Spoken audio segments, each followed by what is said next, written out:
আসসালামু আলাইকুম। ভালো আছেন নিশ্চয় পিতারা। আসলে প্রথম ভিডিও করলাম, গেছিলাম পুরগেলাত সিলেট ছোট ভাই সোহাগের লগে। তো আসলে এত বেশি পারি না খেলা, তো দেখলাম বইয়া বইয়া তারার খেলা। পরে কত সময় খেললাম নিজেও।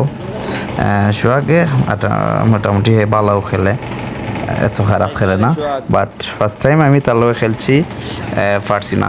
সেকেন্ড ডে তার লগে যখন খেলছি, হে আমার লগে একটাও উইন হতে পারছে না। 3 ম্যাচ খেলছি, 3 ম্যাচও আমি win. So it is a good news আমার লাগি, কারণ ফার্স্ট টাইম খেললেও আমি এত ভালো খেলতে পারছি। ইভেন এরপরে গেছিলাম আর দিন একটা স্পেশাল সেন্টারও খেলা লাগি, এনভায়রনমেন্টও খুব ভালো, এসইউসি আছে, খুব ভালো লাগছে। তো বোর্ডও নয়, আজ এটা খেলছি আমরা পোলোর। সো এই বোর্ডও আমি জিততে পারছি না আসলে। সোহাগও বালা খেলছিল, কারণ হে খুব এইম করে ফাউল। ও ইয়ে ম্যান, ফাউল। তো সেকেন্ড আমি শট করছি।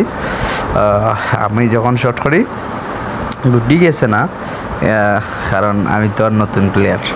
তো খেলতে খেলতে গেলেই সমস্যা নাই, কদিন খেললে দেওয়া সব ঠিক হয়ে যাব।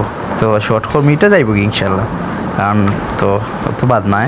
এটা চাইছিলাম ব্যাগ নিতাম, কিন্তু ব্যাগ বেশি হয়েছে, তোরা হয়েছে।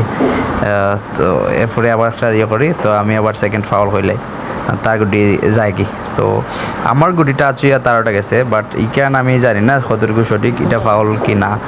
কেউ যদি জানো একটু কাইন্ডলি মেসেজ দিয়ে জানাইবা, কারণ আমি তো আমার গুটি প্রথম সইয়া পরে তার বল গেছে আর কি। তো এটা ফাউল, হে কইটো ফাউল, এখন হে ফাউল কইটা পরে যেখানে ইচ্ছা ওখান থেকে না বয়ে মারছে। তো এটা জানি না ফাউল নি না ফাউল নাই, কিন্তু হে কইছে আমার ফাউল। এরপরে নিজে থেকে একটু দাঁড়াইলাম, দেখা যাক খিলা লাগে আমারে, তোরা ভালো লাগে না।